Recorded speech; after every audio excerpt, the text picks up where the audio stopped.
One मालिही मिन ऐन कसबहू, तूने माल कहां से कमाया? क्रिप्टो से कमाया, ड्रीम 11 से कमाया, मेटा ओजोन से कमाया, ऑनलाइन हराम एप्स के जरिए कमाया, सट्टा बाजार के जरिए कमाया, जुआ खेल करके कमाया, क्रिकेट पर सट्टा लगा करके कमाया। कैसे कमाया? ये बड़ा मसला हमारे नौजवानों का है। बेरोजगारी बढ़ रही है तो हमारा नौजवान ऑनलाइन जितने जुआ वाले और सट्टा वाले ऐप्स हैं, हमारा नौजवान बड़ी आसानी से उनके चंगुल में फंस जाता है। बेरोजगारी है, कोई काम नहीं है, नौजवान सोचते चलो यार अच्छा है, बैठे बिठाए पैसा आ जाए। मेहनत नहीं करना चाहता, कारोबार नहीं करना चाहता। मेरे भाइयों, आज मुसलमान अगर बिजनेस में पीछे है तो अपनी करतूत से पीछे। वल्लाह हमने गुजरात में देखा, मैं गुजरात में अहमदाबाद में गया, नडियाड में गया, सूरत में गया, मुसलमान अपने बच्चों को नौकरी नहीं करवाते। व्यापारी का बेटा व्यापारी, मारवाड़ी का बेटा मारवाड़ी, मुसलमान वहां अपने बच्चे को व्यापारी बनाता है।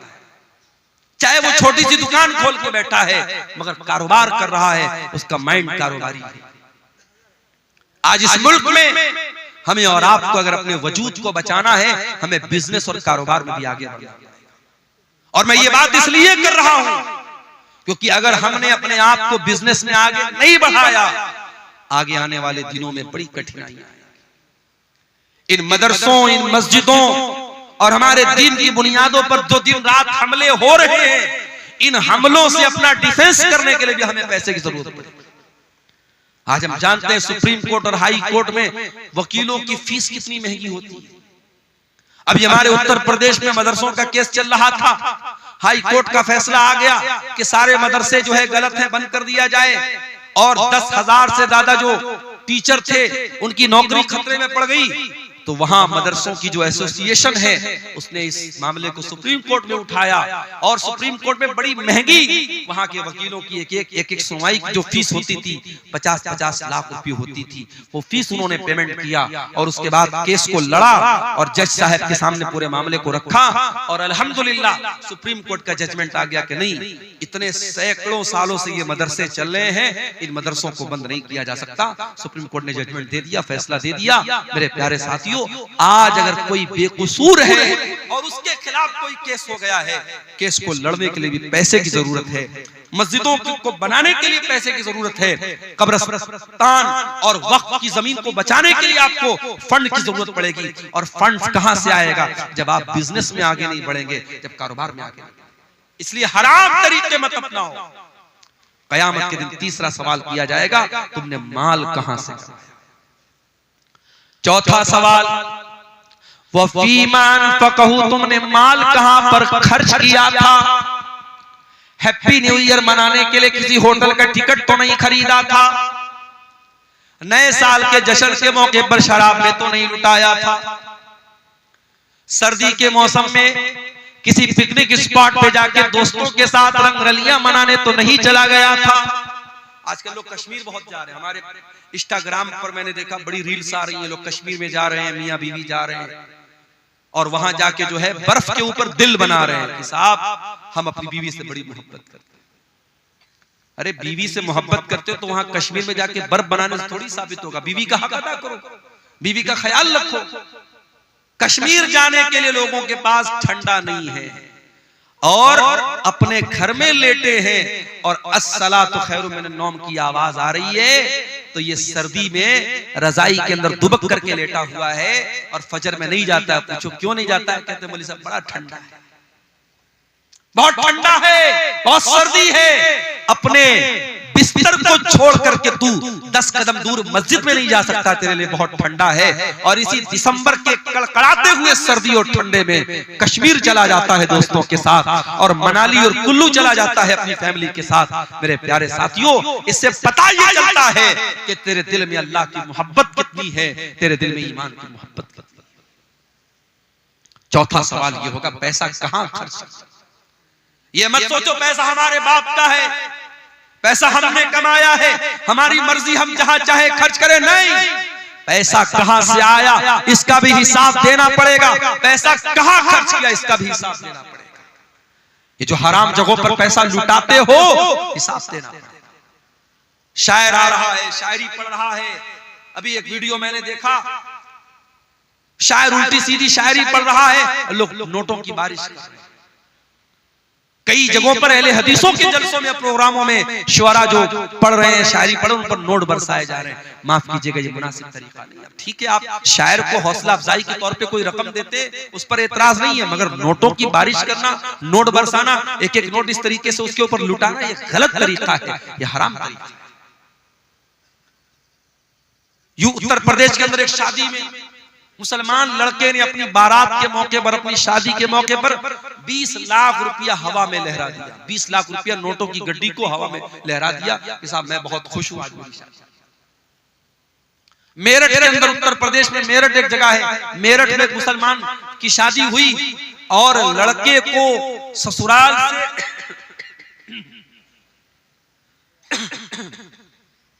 लड़के को ससुराल से 2.5 करोड़ रुपए की रकम मिली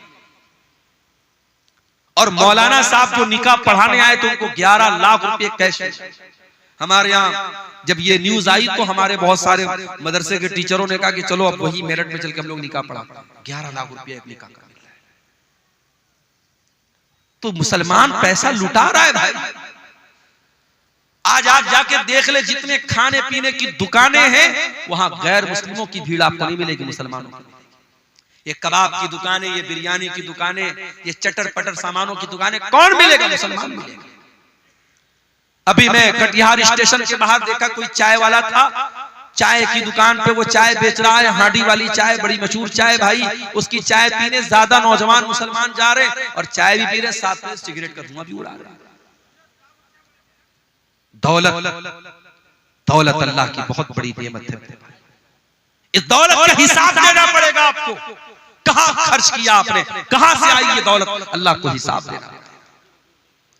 5वां सवाल किया जाएगा, व माज़ा अमिला फीमा अलिमा, तूने जो इल्म हासिल किया, हर साल तेरे मदरसे का जलसा होता था, तू परिवार के साथ जलसे में जाता था, औरत भी जाती थी, मर्द भी जाता था। कभी बनारस से कोई आलिम आया, कभी दिल्ली से आया, कभी कलकत्ता से आया, कभी इटावा से आया। तूने उलमा के बयानात को सुना, व माज़ा अमिला फीमा अलिमा, तूने उस इल्म के ऊपर अमल कितना किया? अमल कुछ नहीं किया, अमल कुछ नहीं किया। पिछले साल भी जो बेनमाजी, इस साल भी बेनमाजी।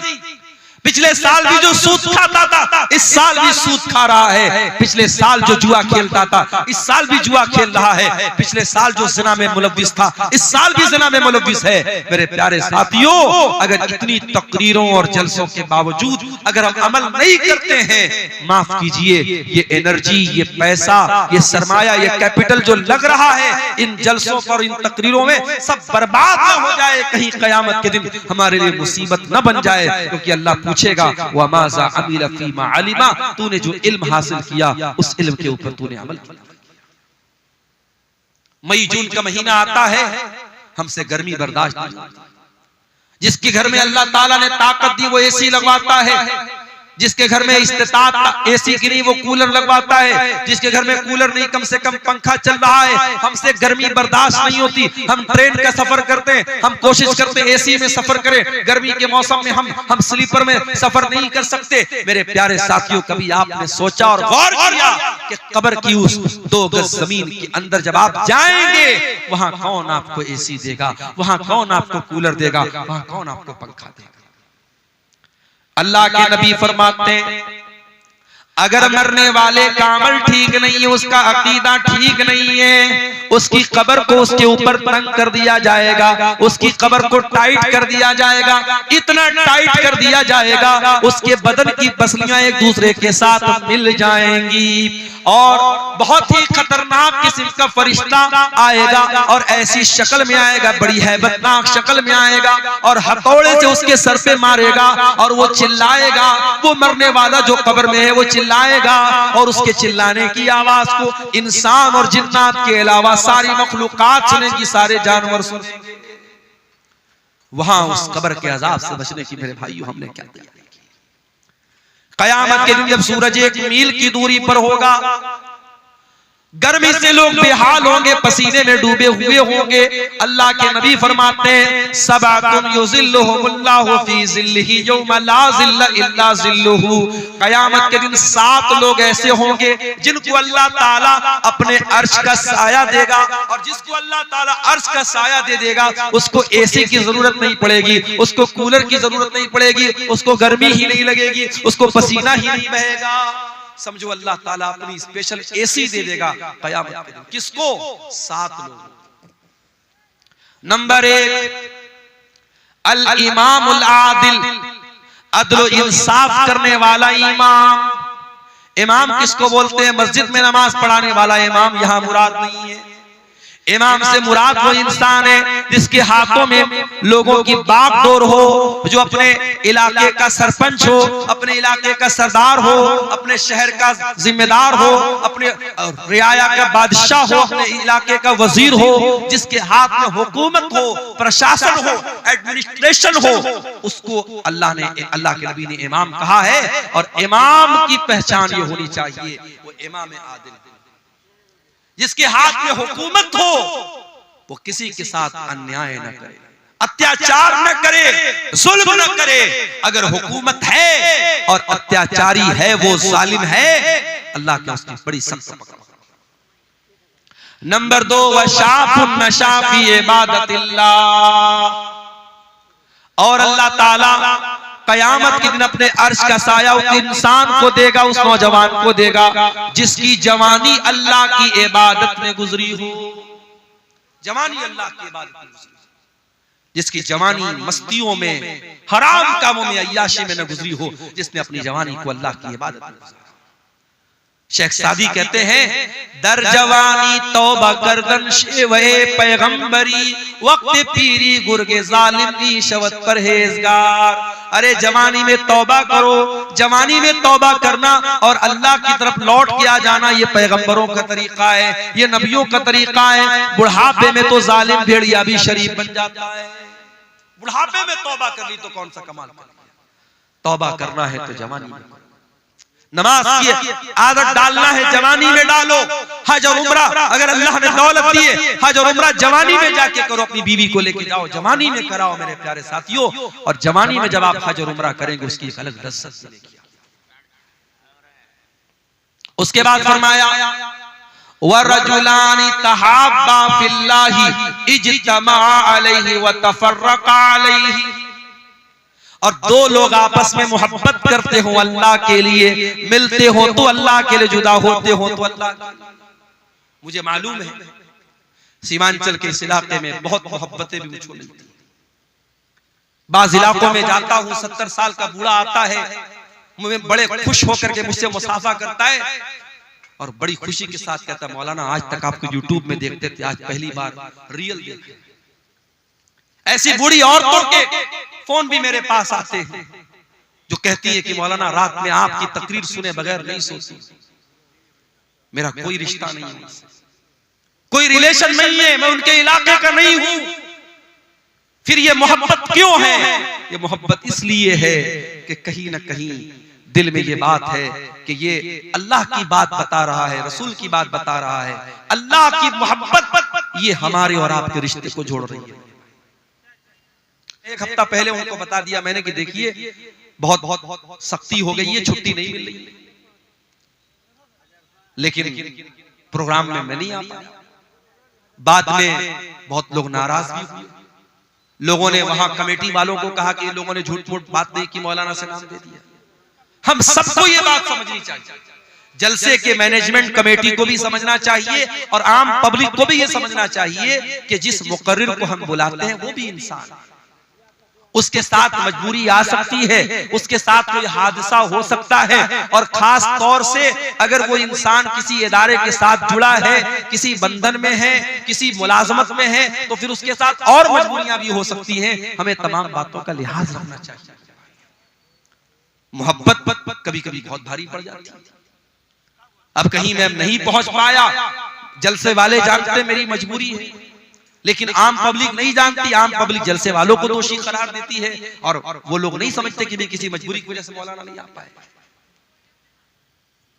तो अल्लाह के नबी फरमाते कि दो लोग जो मोहब्बत करते हो अल्लाह के लिए, पैसे के लिए मोहब्बत बहुत होती होगी, जमीन जायदाद के लिए मोहब्बत बहुत होती होगी, नेताजी आते हैं आपके पास, बड़ी मोहब्बत की बात कर रहे हैं, नेताजी वोट लेने के लिए आते हैं, साल भर वोट मिल जाता है, फिर 5 साल गायब हो जाते हैं।